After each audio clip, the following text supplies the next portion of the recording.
For bringing that to light. And of course, as the lady in the interview was saying, she wants to be able to just move on with recovery without the stigma attached to her recovery.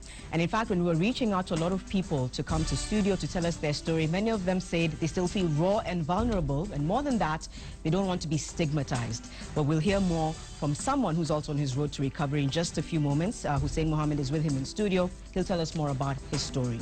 And as we mentioned tonight, we revealed the shocking news that children as young as 5 years in Kenya are abusing drugs. Statistics from the National Authority for the Campaign Against Alcohol and Drug Abuse, NACADA, that were compiled last year reveal alcohol use is especially prevalent among teenagers, while more than 55,000 children below 14 years confessed to being hooked to bhang. Let's take a look and see if we can have those statistics up. Many others are taking hard drugs, including cocaine and heroin. So there we have it. 19 to 35-year-olds are the most affected. Children start from as early as 5 years old. The other age groups are not entirely left out. In fact, NACADA says that children get initiated to different drugs from as early as 5. Here are some of those shocking statistics. Let's take a look at them. 1.1% are, or that's rather 1 in every 100 children under 14 years have smoked bhang in Kenya. Now, the percentages may look ineligible, but 1.1% is actually more than 55,000. That's the number right there, 55,384 children. Absolutely shocking. The data from NACADA also shows that 10 to 14-year-olds, most of whom are school-going children, have used narcotics. Slightly over 15,000 children have sniffed cocaine. That's a look at the number there.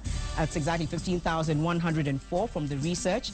And 10,000 children have injected themselves with heroin at least once. Now remember, we're looking at a very young age group here, 10 to 14 years, and we have 10,000 of those sampled who have injected themselves with heroin at least once.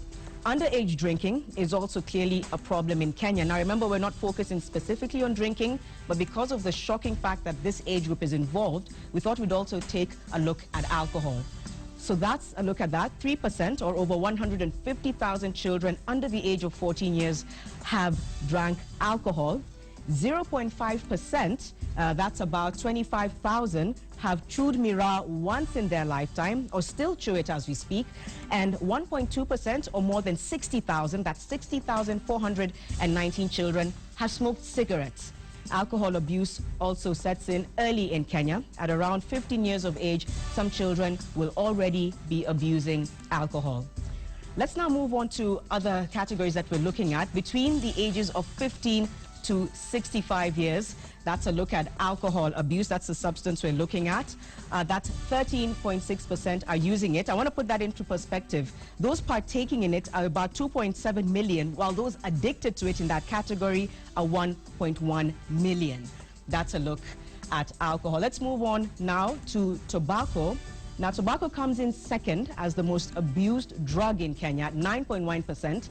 9.1% is slightly more than 1.8 million Kenyans using it. Again, 1.8 million are partaking in it, while 900,000 are actually addicted to tobacco, according to the statistics that we have for you. Let's move on to miraa or hat. That's 1% of people are using it. That's about 200,000 partaking in it. Remember, that's the age group of 15 to 65 years, while those addicted to it are 80,000. And then 0.1% of those are using heroin. Now, if we take a look at heroin, 20,000 Kenyans are partaking in heroin, according to the research by NACADA. But we don't have a specific number of those who are addicted. Perhaps our experts in NACADA are going to be able to explain that for us. Now, the NACADA statistics indicate that bhang is the most easily available drug in the country. Let's take a look at those statistics coming up shortly. We're going to take a look at the regions where these drugs are most accessible. 49%, that's in Central and Nairobi. Now, we're talking about accessibility. They are most accessible in these regions. Doesn't mean they aren't being used in others. 8.7% accessibility, that's in coast. So cocaine is most accessible in Mombasa, as well as heroin, that's most accessible at the Coast Province. That's, of course, across the country. Again, just to reiterate, it doesn't mean that they are not available in other regions. So what are the signals, and how do you know if your child, someone you know, is actually using drugs? If your child is using, you might see them change behavior, perhaps occasioned by mood swings and the like. We're going to get full details of that from Dr. Frank Jenga, medical expert on the panel. Drop in school performance is something to look into. That may also be a sign. The company they keep, have they changed their company? Hanging out with a crowd that you're not so sure of? Change of friends, schools or environments? And of course, defending the behavior of drug use. If you see them defending it and wishing it away, thinking that it's something that's okay, then perhaps that's something to look into. So we have more on this. And of course, Hussein, there's so much that people want to know. We're already getting SMSs saying, how do I help my son? How do I help my friend? Take it away, Hussein. Oh, thanks, Janet. That is why we have this panel in studio. Another quick introduction. We have on my far right, Dr. Hamisi Massa, who's the officer in charge of the anti-narcotics unit in Kenya. And then we have next to him is Dr. Frank Jenga, who's now a consultant psychiatrist. He's the former chair of NACADA. On my left is the current CEO of NACADA, Dr. William Okedi, and Stephen Jenga is a recovering drug addict. Thank you very much all for making time for us. Immediately I want to bring you in. What we're getting comes from NACADA, of course. You were there when this was being done. It was the data is from 2012. When we were compiling these statistics, one thing that raised eyebrows in our production team is 200,000 people using bang in Kenya. Is that so, really? Because many were thinking the number is really, really big. Well, I mean, the trouble with the method of science is that much as you might have impressions, as a scientist, you are imprisoned by the findings that you have. If the number says 200,000, the number is 200,000. If it says more, it is more. Science is science, and you have to remain faithful to it. Is that so, really? That is correct. And I think I should add here that the study, although this is published by NACADA, the study is done collaboratively with the universities, University of Nairobi, University of Kenyatta University, and Egerton University. In addition, we have also worked closely with the UN agencies, World Health Organization, UNICEF, as people who bring in quality control. So the figures that we have given are real. There's some other point actually which is important, Hussein, which is this.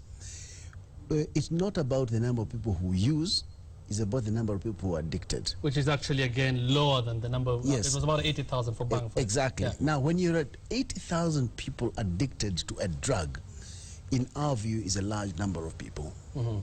Okay, well, the jury's out there on those statistics. Let me ask you again, why do you think, because you've seen the average age is between 19 to 35 years, why do you think young people are really engaging in this? Many, many different reasons. First of all, 19 to 35 is the bulk of the population itself. So really, in terms of statistics, this is the largest portion of Kenyans. The second thing is that as you're growing older, you're less likely to experiment. When you're young, biologically, socially, and culturally, you are required to experiment. And the easiest thing to experiment with are new, novel toys. And drugs are the object of experimentation by young people all over the world. That means they are accessible. They are both accessible and are tools of experimentation by youth all over the world. How accessible are these drugs? I mean, I think accessibility of drugs, and this is a major challenge, and it ties up to why. One is right from the households.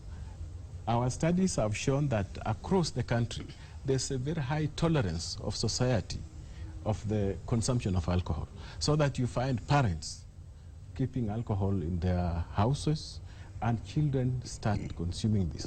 A lot of cultural practices have association with alcohol.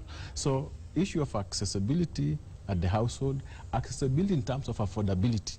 Most of the alcohol that is available in sachets and in small, this is all but I think the big thing, Hussein, is tolerance. We do not abhor the habit as a people. We have cultured ourselves in a way that a little bit of bangi, a little bit of too much alcohol, is sort of like okay. Let me bring, I think also another aspect of accessibility, which also has contributed to this, is that the trafficking trends have changed in a way that you find that most of the people involved in trafficking and being curious for these drugs, especially narcotics and psychotropic substances, are young Kenyans themselves. And that one is also evident from the arrests, especially involved. That you're making. Yeah, we'll exactly. come back to you shortly with what you're doing about it as the anti-narcotics department. I want to bring in Stephen Jenga, who is a recovering drug addict. Very brave of you to come and share your experience with us. Thank you for doing that. Tell us just briefly what you were using. My problem with the drug started soon after finishing my Form 4. There is that period that you stay waiting for your results so that maybe if your parent is ready enough, you can proceed to the college. So, and around that time, my mother was not ready to take me to the next level. Right. So, and I'm the eldest. So I was hired by someone who looked well off, someone from West Africa, to do the drugs, to sell the drugs for him.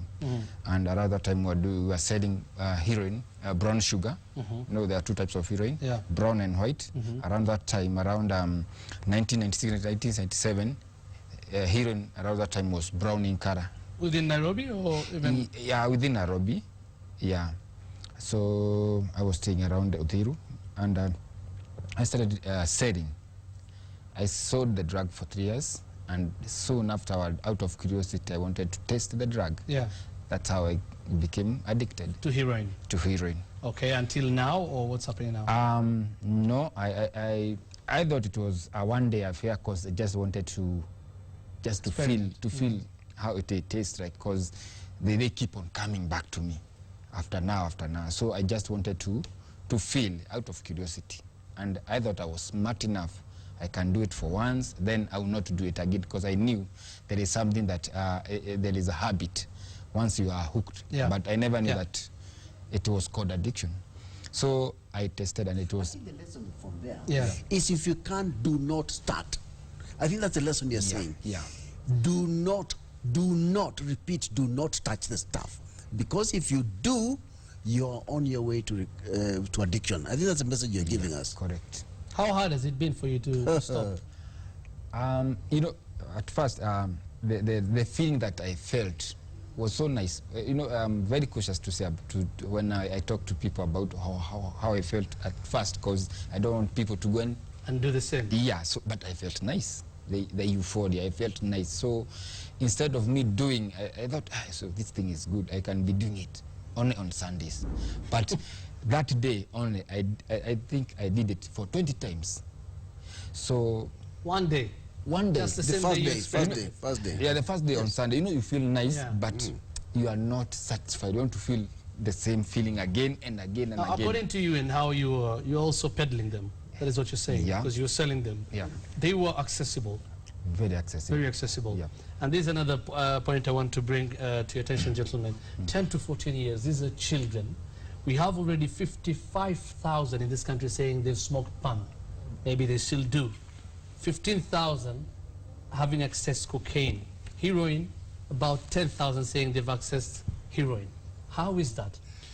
And the other important issue to mention here is that over 70% of these children have or live with both parents, and 90% or 98% are in school. So they have guardians watching over them as you speak, and they still have used these substances. I think, Hussein, this comes back to the issue that we are saying, particularly with regard to parenting, the role of parents. Because I think that the parents are not really paying attention to many of these young people. I take an example. If you look at the transition from high school to universities, this is the stage at which a number of these young people get initiated into hard drugs. And why? Because the parents feel that now these are mature. They are now mature, and they let go. They let go. And when they get into the university system, there's relative freedom. And the policies within that environment, because I know that from a public sector perspective, most of the universities have policies with regard to alcohol and drugs, but the implementation of those policies and the support that is required for these young people coming in becomes an issue. And I want to particularly point out the issue of what we call now emerging drugs. Issues of drugs such as shisha, drugs such as kuber, which are a major problem. He's talking about the period when we go to university. Some say this especially starts at high school. I would like to say this. In my view, we are beyond numbers now.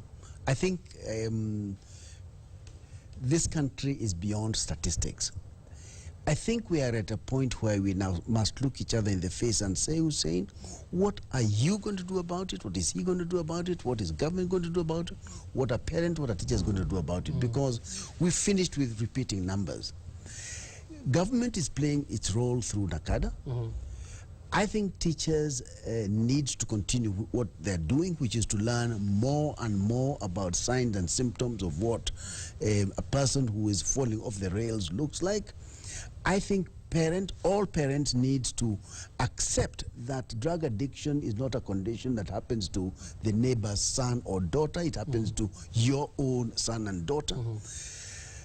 I think society needs to accept that there is no single agency, whether it's government, whether it is parents or teachers, or church for that matter, that can do it, but it's a responsibility for us together. Right. According to your experience in NACADA, before. Yeah. Yes. I want to know, for a kid who's between 10 to 14 or 10 to 15 or 16 years, where do they get these drugs? You know what? Children are in every single respect reflections of who the parents are.